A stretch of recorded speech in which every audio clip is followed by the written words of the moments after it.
Welcome, everybody, to another episode of Fast Forward series. And in today's episode, I'm very excited because we are featuring a young entrepreneur named Helen Milligan. And I'll tell you a little bit more about her shortly. But for us to focus on Youth Month, we thought it would be a great opportunity for us to bring Helen in to share a story about what entrepreneurship means for the youth of this country. As you guys know, and if you didn't know, fun fact, Africa is actually the continent with the biggest population of people under 30. So if we want to grow our economy and grow our continent, it's up to the young individuals of this country to, contribute from a private perspective in the private sector, but as well as also make sure that from an entrepreneurship perspective, pick up on those opportunities. So, young and old businesses, small or big, I think there's some really pertinent points that you'd be able to take out of Helen's story that may be applicable to your business as well. And I'm really looking forward to sharing a little bit more about Helen and what Helen does in Helen Makes. So without further ado, I'd like to introduce Helen. Hello, Helen. Hi, Naz. I'm so happy to be here. Thanks for having me. Awesome. So we're very happy to have you. And I'm very sure that the audience is going to pick up so many nuggets that's going to be of amazing value. So also thank you for making the time because your story is so powerful. And I really want to make sure that more people, get the encouragement and also just learn a little bit more from how you've approached it. But just a little bit about yourself as well. So I know that you've got your undergrad in psychology and journalism, but you're currently studying a postgrad in business. That's very different from psychology and journalism. So why the switch? Yeah, I think for me, I came out of high school as an 18-year-old and I spent a year traveling abroad on a gap year. And I came back and I was really curious about the diversity of things there were to learn about. So that's why I ended up studying a BA to begin with. And I used to think that business was kind of the opposite of a Bachelor of Arts or a humanities degree, that you could choose between capitalism and that was like exploitation and everything that was wrong with the world, and then looking at the social sciences and the arts. And it was during my degree and through this business that I've started, and also through some like NGO work and other work that I've done, that I realized that business is not a section of topics that are completely separate from things like humanities and arts, but they're actually so interlinked. And I realized that if I wanted to make a difference with the other skills that I developed, I needed to understand the world of business because it's everywhere. Everything is business. So that's why I switched across. Awesome. That's fantastic. So Helen is actually the owner of Helen Makes Stuff. Tell us a little bit more about what Helen Makes Stuff and why the name? How did that come about? So funnily enough, my whole business was a little bit of a mistake, or not a mistake, but rather it was unintentional opportunity that landed in my lap. I basically was sitting at home during lockdown in 2020, and when I don't know what to do with my time, I always find myself making things, and I wanted to share those things with the people in my life. And because we were all stuck in our homes, I thought, okay, let me make an Instagram account. And I was quite insecure about this. I was a bit embarrassed to be putting myself out there. I thought it was a bit attention seeking. So I thought I'd make a name for this Instagram account that kind of undermined the contents of it. So I thought Helen Makes Stuff is a perfect way to just kind of say, I'm making things. You can look at them if you want to. So I made that Instagram account and I started off posting a little bit of everything from bookbinding to drawing to natural dyeing. And it was about 6 months after this Instagram had formed. I probably had about 30 Instagram followers, 30 very loyal Instagram followers, but 30 nonetheless. And I started silversmithing, which was something I'd actually learned while I was traveling in Indonesia, just on a 2-day course, and I'd really loved it. And I started silversmithing in my bedroom and going to a school called Ruth Prowse in Cape Town for 4 sessions where they taught me how to do the basics. And I started posting pictures of this on my Instagram, as I'd done with everything else I'd been making over the last year.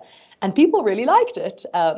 So yeah, just to get into the story of how the business actually started, I I was stuck in my room during a little COVID lockdown because some of my housemates had actually gotten COVID. And I'd made a couple of things, about 12 or 13 different pairs of earrings over the past 2 or 3 months. And I had been posting pictures, and someone said, hey, could we buy these? And I thought, no way, I don't know. Firstly, thank you for the kind words, but I didn't expect them to actually want it. And I also didn't trust, my quality, anything like that. But when this opportunity came where I was stuck in my room with nothing to do, I don't like being bored. So I ended up thinking, let me launch a couple of these 13 pieces on Instagram on my little creative page. And I took some pictures of my jewelry, and then I thought, well, I've got time, so why don't I do this a little bit more properly? And I asked two of my friends to come model for me. And over the space of about a day and a half, I put together a whole selection of photos of these 13 pieces. And I was getting ready to post them on Instagram. And I was thinking, maybe I sell 2 or 3 if I'm lucky, if people are feeling really almost sympathetic towards me. But I was about to post them. My friend said, no, Helen, you mustn't say you've got 1 of each. You must say you've got 3 of each, because these things are going to sell out. And I thought, that's so embarrassing. I don't want to try that hard and then fail. But I just did it because I thought, what do I have to lose? And I released them on Instagram, and I sold about 50 pairs of earrings in the first 3 or 4 hours.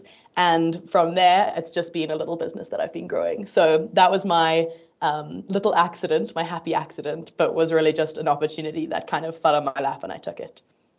That's amazing. And I think that for me is like just a testament of, trialing something and seeing which way it could go. Because, I mean, if it didn't make a success, you could just shut your Instagram account down and go on with your merry way. But it ended up being a lot more successful, which is super fantastic. So how have you gone now from that initial little introduction of Helen Makes Stuff? Because I understand that your business is already 2 years old. So how has your journey progressed since? Like what happened since the first 50 earrings or 50 pairs of earrings were sold? So it's been an up and down process for sure. I think having this as a business, which I'm doing fully as a side hustle, I am still studying full time, and I have been for the entire duration of running Helen Make Stuff. I started off just selling on Instagram, and after those first 50, it took me about 2 months to recover because I suddenly had to make all of these earrings. I didn't even know if I could duplicate a style. And from there, I started making new styles, releasing them on Instagram again, kind of doing Instagram drops, as they call it, where you kind of release a couple of items and say, this is what's available. And then in December that same year, that was 2021, I started doing some in-person markets. And that's actually switched to be one of my main forms of retail now. So I have one market for First Thursdays that I do every single month in Cape Town. And then whenever I have time or capacity, I take on more markets. And now I use Instagram primarily as a promotion platform. So I occasionally do make sales through there. But it's quite an administrative task. So, I mean, we'll discuss this later, but that's why I'm looking at some other routes of sales. But it's been up and down since then. But I mean, my Instagram's grown, but also just the quantity of people that I've been able to sell to. I mean, through the markets that I do, I've had like a global range of customers, which has been amazing. And yeah, it's been really, really awesome to have it grow slowly but surely. So that's awesome. So Helen, you basically start on Instagram, free platform, you share your stuff, you make a lot more sales. So you initially thought even selling 3 pairs of each of the earrings you had was going to be a lot, and you excelled with that number. And then because of these sales, you've now gotten opportunities to sell your products in person. So when you talk about additional channels, what is it that you're looking for, and where's the journey going to take you next in terms of new channels that you're going to start selling your actual products through? For sure. So Instagram's great, and it does have some amazing e-commerce capabilities in it. But what it needs to be like, it needs to really flourish is to be paired with a website. So for anyone who has tried to use Instagram for e-commerce, you'll know that you can only put products on there if it's linking to a site which you can sell off of. So that's kind of the path that I'm looking at down now. I don't want to scale back my in-person sales, because I absolutely love that. To connect with people is a completely different experience, which I adore. But I'm wanting to start actually I'm on university holidays right now, and during these holidays, I'm hoping to launch a website where people will be able to order. So that's a really exciting new kind of progression that I'm looking at. That's awesome. So Helen, one of the things that we often hear when we engage with entrepreneurs on our side is that, people understand the importance of a website, but what worries me a little bit is that people think it's a very expensive process and that you've got to pay thousands and thousands of rands. So the fact that you're going through a little journey now about, starting your website so you can optimize all of your channels, what are some of the considerations? Like, how are you going about, getting your website up and running? For sure. I mean, I think with every single thing when it comes to running a little business, there is always an expensive option. So I think it's easy to see those because those options are the ones which have the most advertising on the internet, and it seems like the obvious thing to do. But one of the things that's been amazing as a young person, as a student, and also as a small business owner is that I don't always have money, but I've got quite a lot of time, especially during my holidays. And I've realized that when you're willing to put in the time instead of trying to do things fast by paying more, you can actually make some incredible stuff just by teaching yourself and using the right platforms. So when it comes to a website, I'm lucky because quite a lot of the website companies, the hosting platforms, I don't need to know how to code. I can use things like Webflow or Wix or Squarespace nowadays, which is amazing. And a lot of them have student discounts, which is fantastic. But there's so many tiers that you can look at. So I'm planning on starting from scratch. I'm planning on adding individual boxes where I want a box and taking the picture and inserting it by myself. And you can also kind of pay a little bit more and get a template, which would smooth that out. You could get someone to make the website for you. You could code it, etc. Use things like Shopify is amazing. So that's definitely a consideration, is how much you're willing to pay, but also so nice to know that how much you're willing to pay doesn't necessarily limit what you want to do. So when I'm looking at what I want to use, I definitely look at just capabilities of, does it do retail? Does it do retail in South Africa? Does it accept the rand? And how easy is it for me to use myself, and how easy is it for me to update, especially because I'm doing a lot of once-off products. Sure, that is super powerful. So Helen, I'm not sure if you have seen our masterclass that we've done with one of our UX designers, actually by the name of Nadia Honeycomb. She did a really great piece on customer experience, and we actually do have it on VHub as well. So if you're watching this, please do navigate to SME masterclasses on VHub. And it covers, she's basically done a little, comparison in terms of some of the pros and cons of some of the solutions that you're mentioning, like Squarespace and Wix, etc. But really fantastic. And I think what I really love about your approach as well, which I find incredibly motivating, is that you never use the lack of resources as a reason to not progress. So one of the things I just want to pivot slightly around, but your actual process of making your jewelry.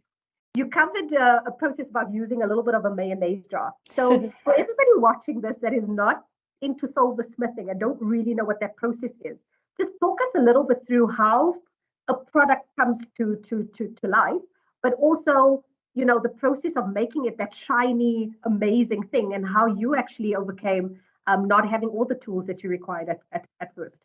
Yeah, so when I started, jewelry tools are really expensive and it was intimidating, but it was also expensive to pay to go use the workshop. And so I thought, okay, let me buy some of the cheapest tools so that when I go to the workshop, I'm only using the expensive tools at the Ruth Prowse studio. So I started off by just putting aside a bit of money and spending, I think it was maybe 1,000 or 2,000 rand on, which felt like a lot at the time. It was a big investment. I was a little bit scared, but on buying things like sandpaper and files. And I started off by doing that. And I mean, to make jewelry, it starts off by you literally smelting down blobs of metal and then making it into ingots, little blobs, and then making it into wire or plate with a big rolling machine. And then, I mean, there's soldering, there's annealing, there's so many processes. You have to pickle it, and then you have to polish it, which is also quite a long process. And polishing was one of the things that intimidated me most at the beginning, because when I went to Ruth Prowse, they had this enormous polishing machine. It was huge. It must have cost thousands of rands. So I thought, I can't be a silversmith unless I can pay to come to Ruth Brow's every month, because I am never going to be able to afford a polishing machine. And if you didn't use the polishing machine, there was also this thing called a tumbler, which is full of little stainless steel pieces, which spins around with the jewelry inside it. And those little pieces hit the jewelry repetitively, and it makes the jewelry really, really shiny. So I thought, I don't have that either. And so for a while, I kind of thought, I don't know how I'm going to make jewelry shiny. And I actually just made some pretty matte jewelry for a while. And then I thought, okay, what can I do? And I hadn't made any sales yet, so I didn't have any income to reinvest. And I bought just the stainless steel pieces that went inside the tumbler, because those weren't very expensive.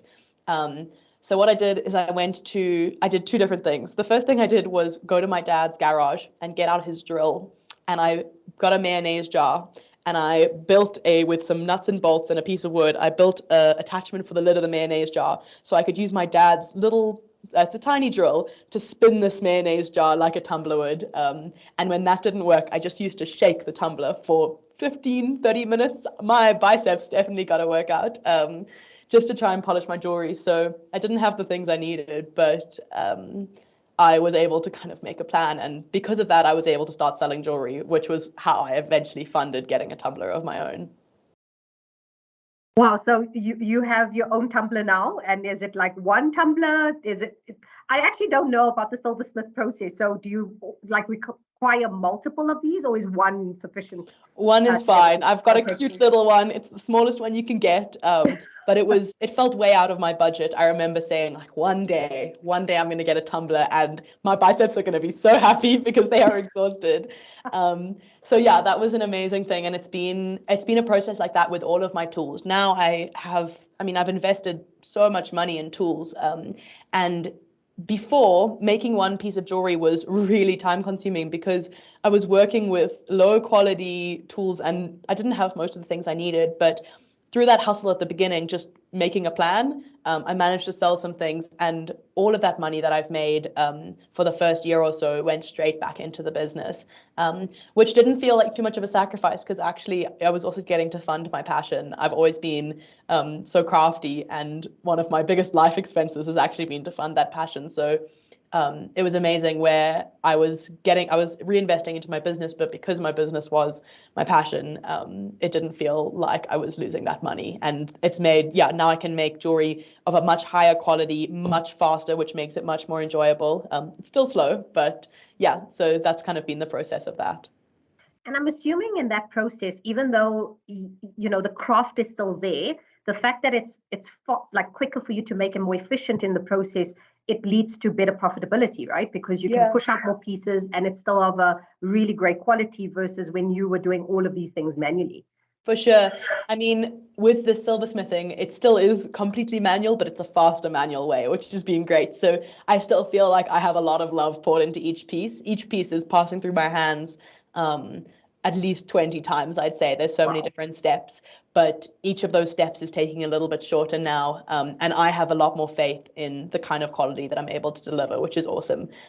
For me, like, integrity in what I'm putting out is so important. I want people to spend their money on my products, because my products are going to be worth their money and they're going to bring them a lot of joy. So that's been really important to me. So it's been awesome kind of upgrading in that sense. But I still I'm wearing a little heart stud here, and I haven't touched it since I made it. And it was one of the first probably 15 things that I made. So it's not quite the same as my other ones, but it's awesome to see how, with more time and effort in the beginning, I was able to achieve similar results to what I am doing now. And that, like, where I didn't have resources, I had kind of that motivation and that time to put in instead. So that was awesome. That's amazing. That is super awesome. So Helen, I keep hearing stuff like reinvestment, tracking your expenses, putting back into your business. How do you go about actually managing your finances? Because it sounds like a very big aspect of how you've gotten to where you are today. So that's actually something I'm not always great at, which is, I think, something that a lot of small business owners can relate to. It's something that you should be very strict on, but it's something that often slips through the cracks, because finance is not the reason, well, a love of finance is not the reason you start your business. It ends up being this responsibility that you have to take on. And unless you're starting an accounting firm, right? When it's your exactly. love of finances. I have a desire to do that. So I started off just tracking my expenses on Excel. I've gone through phases of being better and worse about it. But one thing that I found challenging is that this whole time I've actually been doing it out of a single personal bank account.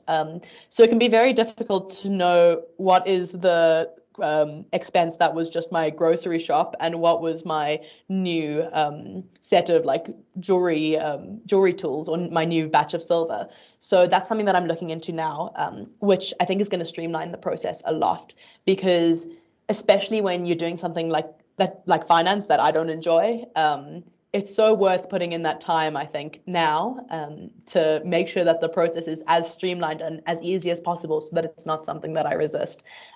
When I have been kind of weaker in tracking my expenses and my income, I've always just had a rule that I'm not allowed to spend more than I earn. But often what happens is I know how much is coming in, and then I can kind of base my expenses on that. But yeah, now looking forward, I'm definitely going to start in the next 3 or 4 weeks. I'm planning on opening a business bank account, which is going to streamline things a lot.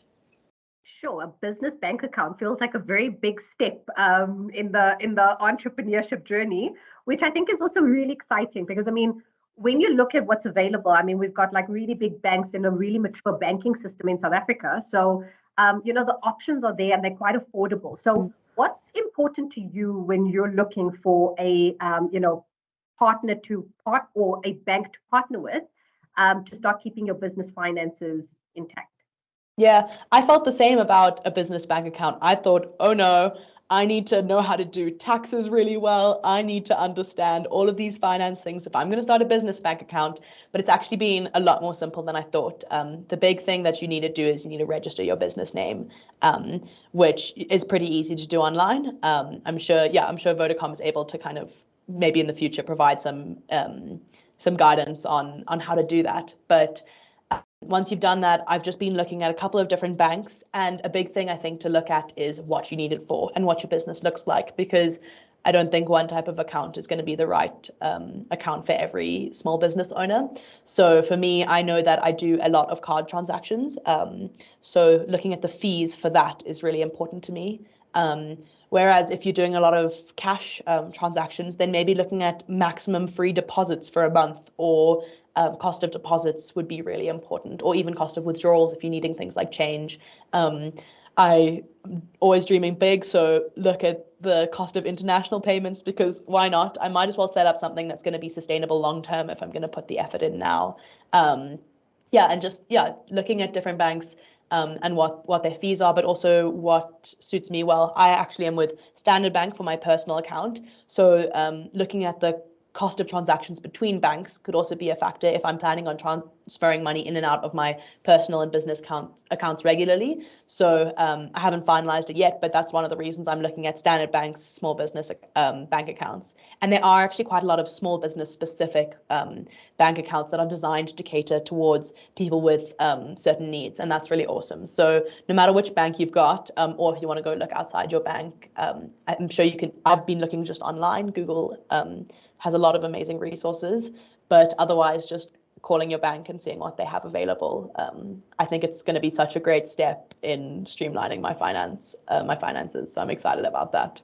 Absolutely. And I mean, I think Google is our friend in terms of being able to access all this information. So that's super fantastic. But again, I want to commend you on the fact that even though you're not necessarily, doing international transactions and all of those kind of things at the moment, the fact that you're thinking about what the future of your business is now, even though you're not necessarily taking the step, at least you're set up for when you are going to make that leap. So I can't wait to see Helen make stuff go international. I think we've seen some great brands. There's a brand that I follow quite closely as well called Best Global, Best or something of the sort. I think she's also based out of Cape Town, Rebecca something or whatever. And I recall that she's also starting to sell her jewelry now in, where is this? somewhere in Scandinavia, one of the Scandinavian Wow. countries, which I think is super fantastic. So literally rooting for you to take it all the way as well. Thanks, Naz. One of the other things that I also just want to not lose that nugget, because it's important for stuff like your finances, but it's also even important when you consider your brand. So if I just reflect on one of our previous masterclasses we did with Nhapi, who's like a brand expert as well, a lot of the considerations and the tips for small businesses is, even if it's not something you're doing today, think big, but start small. And I think that's something you've actually said to us as well. So again, definitely commend you on that, because I think it's super, super important. Just, are there any tips in terms of tools that you use to track your finances? And I mean, even if it's not anything super sophisticated, but how do you go about, while you have this one account, because I think there are many small businesses in the same situation as you, but how do you track so that you at least know what part is Helen's money as Helen in a personal capacity versus Helen's money from an earnings in the business that may need to go back in the business? Sure. So when it comes to individual payments, so when people are EFTing me for things like on an individual basis, that's often just Excel. Excel can be great. Excel is fantastic because it can be as simple or as complex as you want. And I think that's really nice when you want to make something that's scalable. So my most simple table can be converted into a financial model one day if I wanted it to be with Excel. But then also I use things like SnapScan and Yoko, which have been really, really fantastic. I use those primarily to just accept payments at my market stalls, but they also allow you to send links to people if you want to kind of do an e-commerce or use an e-commerce platform without having a website. And that's been amazing because both of them have fantastic apps which document everything that you do. So I can get reports on my revenue, my sales. I can get reports on how much individual sales were, how much they were worth. And you can also put in your products into those things like Yoko or SnapScan. Both of them, you can make little product categories. So when I make a sale in my market stall, I can select the two different products that have been purchased, and then the person pays, and then I have that documented. So it can be incorporated with your stock management as well. I don't have an intense stock management system because everything's handmade and most pieces are unique. So I'm not looking at big quantities. But Yoko and SnapScan are amazing. They've got fantastic built-in capacities. So that's been great when Excel fails. Well, not when Excel fails, but when I fail to do Excel. Awesome. So it's basically Excel, Yoko, SnapScan.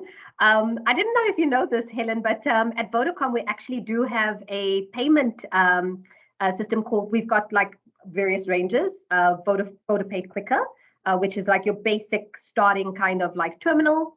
And then we've also got like a little bit of a progressive one for different types of businesses. So when you have high footfall, it also gives you an opportunity to sell additional services like airtime, data, all of those great things.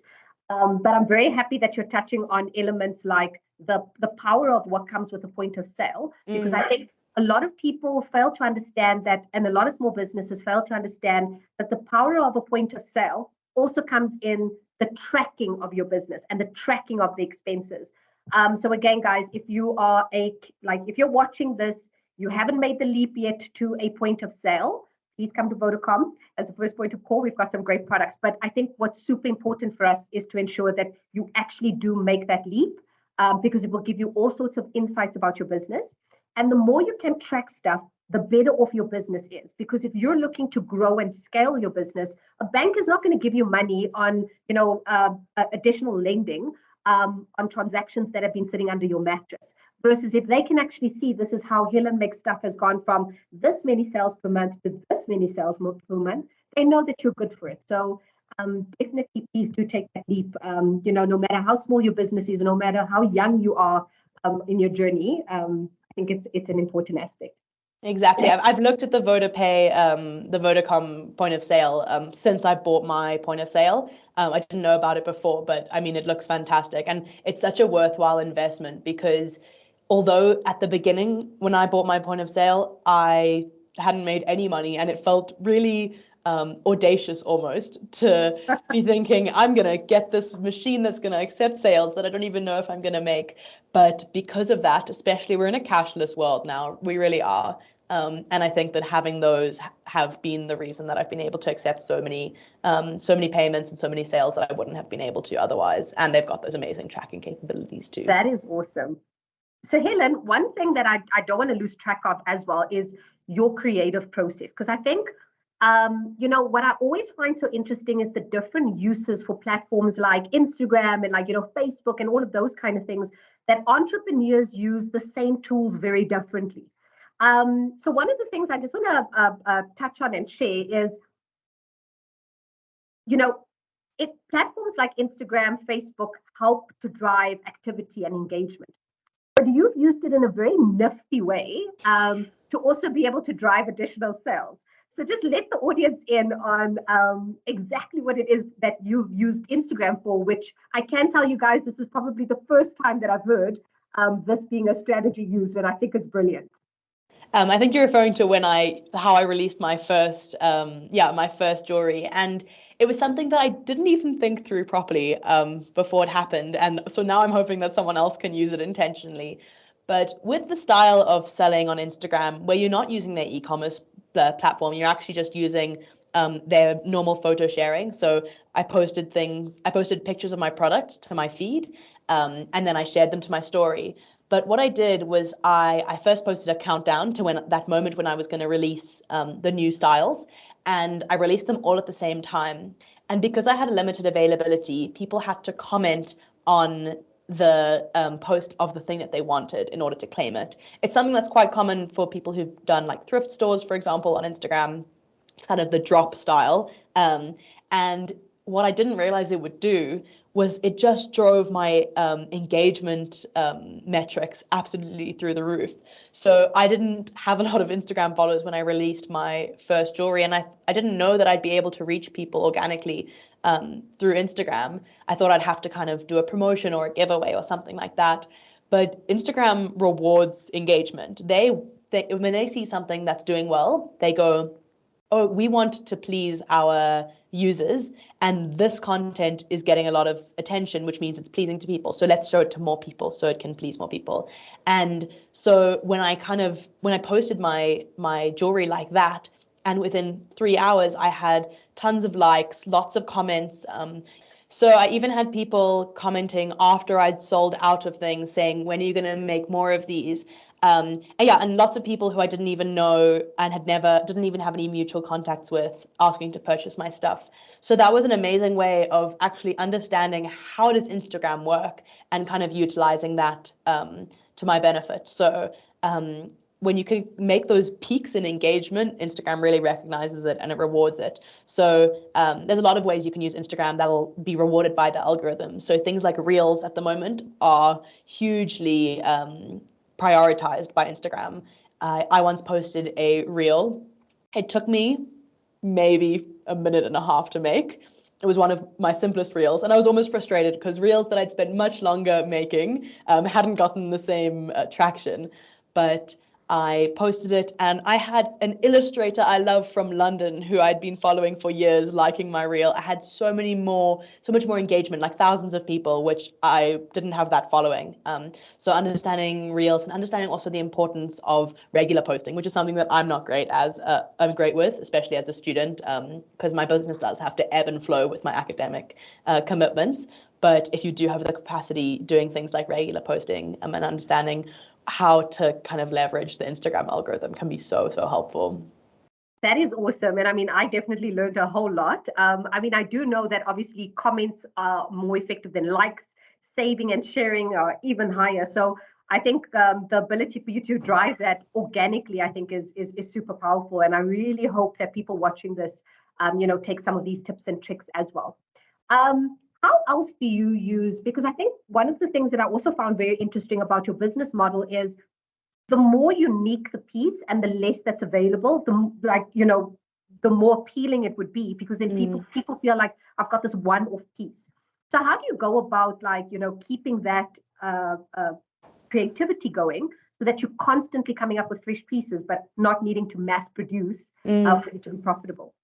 Yeah, so scarcity is definitely a great selling point, which breaks my heart a little bit because I just want people to have the things that they love. But especially as someone who's hand making things, it's a great balance where firstly it gets people these things that I'm making, but it makes sure that they have things that they feel are unique.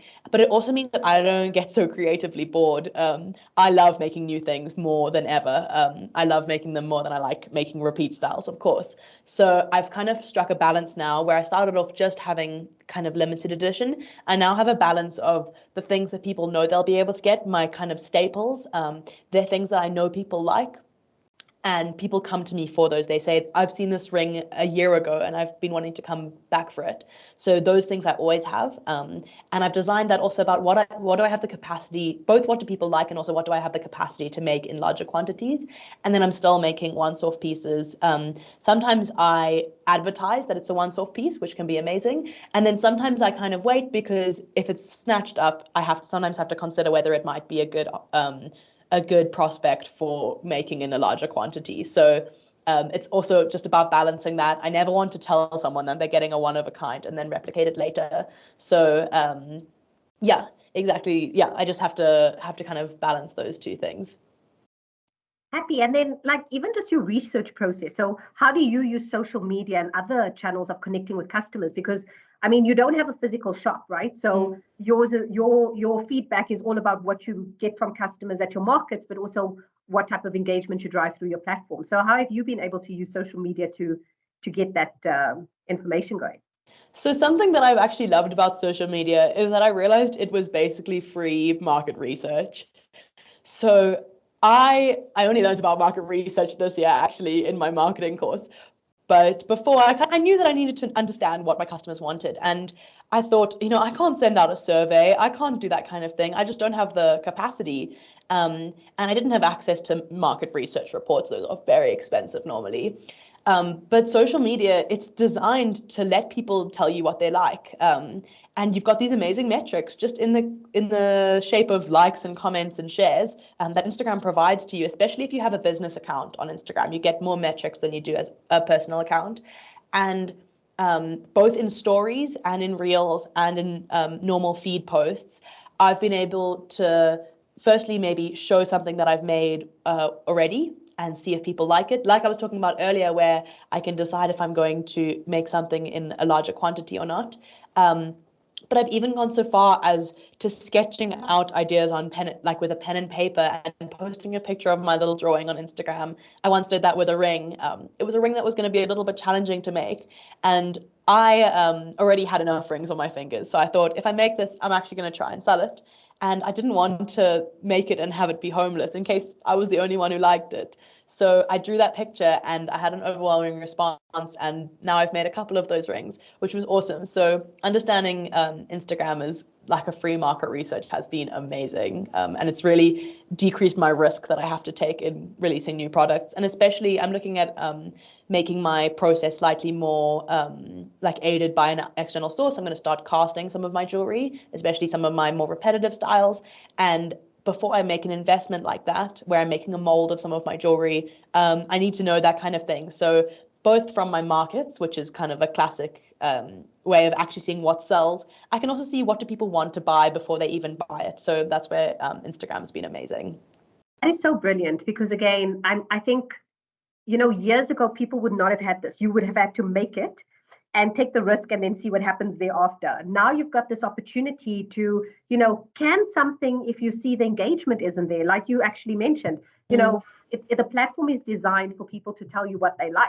And if they like something, chances are they're going to buy it. And if they don't like something, chances are they won't. So you're not left, up to surprise around any of the things. So I think that's absolutely brilliant. Yeah. And I know one of the things that you were also, you mentioned quite a bit was you having to edit a lot of your pictures, and you do a lot of your own, social media posting. So you don't have anybody doing that for you. Did you have a background in any of these things? Because I mean, you studied journalism and psychology, but not like that doesn't sound very related to photography and design. So how did you go about closing those gaps? So in my journalism degree, I was lucky to do a bit of photography and design, but it actually happened after I started my business. So when I started, I didn't have any formal training or really any training at all. But because I had time and the stakes were low, I think the biggest stake was actually me taking myself too seriously. So being willing to just play with things has been such an amazing way of learning. But also, yeah, and being willing to just try things myself instead of presuming that I would need skills or resources to do them. But also using things like YouTube and Google and LinkedIn Learning and resources like this one. There's so much stuff on the internet which can teach you more than some of my academic expensive university degrees have or courses have taught me. So when I want to know how to do something, the chances are there's some person from another country who's spent the time to put it on Instagram or put it on YouTube. And I mean, I've done this with everything from jewelry techniques to video editing to photo editing. And then some things have just come from me playing, using different tools. It's been fantastic. So that's been really, really cool. It's just the amount of resources that are out there at the moment. I actually use my Instagram instead of just using it to post my business account. I only follow other creative accounts. And I've almost intentionally tailor-made my algorithm so that Instagram feeds me things that are going to inspire me. So where I'm seeing silly memes and my friends' photos on my personal account, on my business account, I'm getting things that are really relevant. I'm very mindful about what I watch and what I like so that it keeps on sending me things that actually are feeding my creative side, feeding the business. And that's been amazing. So I've got a different curated feed that I receive on each of my accounts. And that's been amazing. I didn't think that was really a possibility, but I noticed it happening and I thought I'd lean into it even more. So that's been really, really great. Awesome. Just final point on this one here. What are your favorite apps that you would suggest for people to use on their side as well? There's a lot, but some are better than others for sure. I think a big thing I look for is the abilities that they can do, but also how user-friendly they are. Sometimes something that can do less, but it's easy to use and quick is the best. So for graphic design or any kind of marketing materials, Canva is absolutely amazing. It's so easy to use. The free version has most of the capabilities you need, but if you need something else, you can pay, I think it's 109 Rand 99 for a month of premium at the moment, which is not a lot of money considering the amount of look like I'm doing a Canva advert now. They should pay me. But it's not a lot of money for what you get. And then for photo editing, I use things like VSCO or ViscoCam, which is a app on my phone. A lot of these apps are actually on my phone, which is amazing. And it's a sign of how you can actually run a business without a laptop nowadays. You can get the Excel app on your phone, and most of my apps happen on my mobile. I use an app called Pixlr sometimes. And then another thing I use are Instagram planning apps, which I thought was quite embarrassing at the beginning. I felt like a bit of a try hard, but something that I've realized is really important is that while we can often focus on individual photos, when someone finds your account for the first time, they click on your homepage and what they see is a grid of all of your pictures. And you actually have to make sure that that grid is a composition that represents you well in itself. So a picture can be amazing on its own, but when you're creating a brand image, consistency is really, really important so that people, and coherency, so that people can understand what you're about.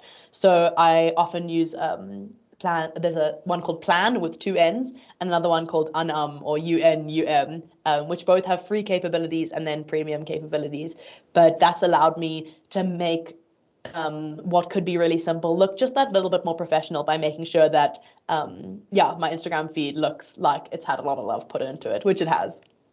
That is awesome. And Canva will send the bill to you afterwards for this free sponsorship, because I think even in hubby session as well. So I definitely, guys, Canva has been one of the consistent free apps. So if you're not using Canva, get it. And if you're part of Canva, get in touch with us as well. So Helen, I love this, but just in final thoughts, because I think it would be really good for us to be able to reflect back on this later on as well. So it's Helen. It's the year 2025. You're done with your postgrad. Where is Helen Make Stuff at that point? Wow, that's an exciting question, actually. I don't know, but that's one of the greatest things is I think all of this has started with me not knowing. If I had tried to be making the business that I have today when I first started, I wouldn't have started because I would have been too intimidated. So it's going to be wherever those little incremental steps take me. I would love to have like to provide employment for some people, both because it would strengthen the business and it would just be an awesome way to kind of give back to South Africa's economy, and get more jewelry out to people who love it. A big part of my jewelry process that we haven't mentioned is that it is all made out of recycled sterling silver. So it's sustainable where a lot of jewelry isn't. And that's something that's really important to me. So giving people an affordable option is really important. And yeah, I'd love to just have more of a consistent brand. I'd love to have my finances under control.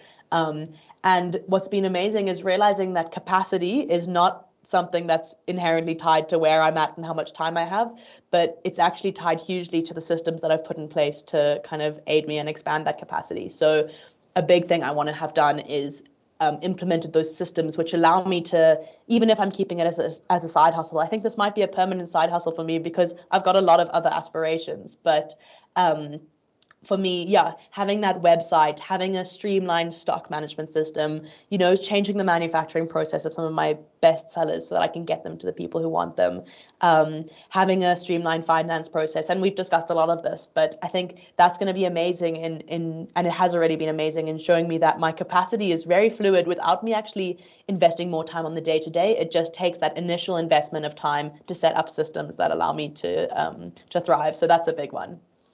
That is amazing. And then there are going to be people today or tomorrow, next week or next month watching this. And they're thinking about starting a business, either full-time employed, not full-time employed. What would be the advice you want to give them?